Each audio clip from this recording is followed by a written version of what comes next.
Please rise.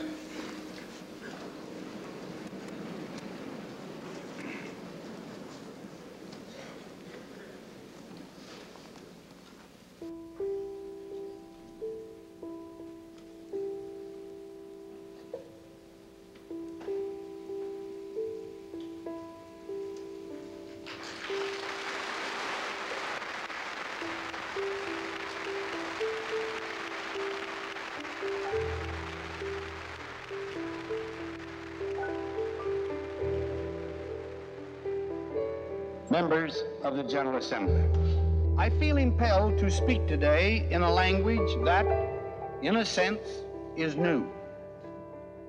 One which I, who have spent so much of my life in the military profession, would have preferred never to use. That new language is the language of atomic warfare. The atomic age has moved forward at such a pace that every citizen of the world should have some comprehension, at least in comparative terms, of the extent of this development, of the utmost significance to every one of us. And Archimedes, in explaining the principles of the lever, was said to have declared to his friends, "Give me a place where I can stand, and I shall move the world."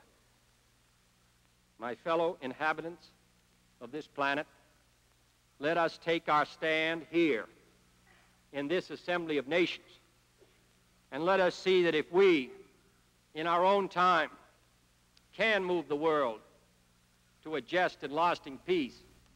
At 1500 hours on October 16, 1964, the event which shocked the whole world finally takes place. 5, 4, 3, 2, 1.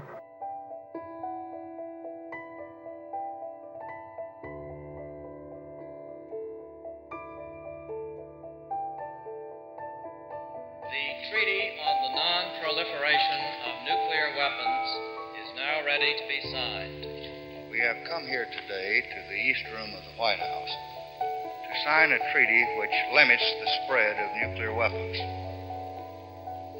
More than 55 nations are here in Washington this morning to commit their governments to this treaty. Their representatives are also signing today in Moscow and London. We hope and expect that virtually all the nations will move in the weeks and months ahead to accept this treaty, which was commended to the world by the overwhelming majority of the members of the United Nations General Assembly. Those who had nuclear weapons at the time, there were 5 at that time: the United States, Soviet Union, United Kingdom, China, and France. They committed themselves in clear terms that they are going to move away from nuclear weapons, abolish nuclear weapons. I know the stubborn patience, persistence that it has required to come this far. And we do not underestimate the difficulties that may lie ahead. In 1970, we committed ourselves to establish a world free from nuclear weapons. That was the commitment under the Non-Proliferation Treaty.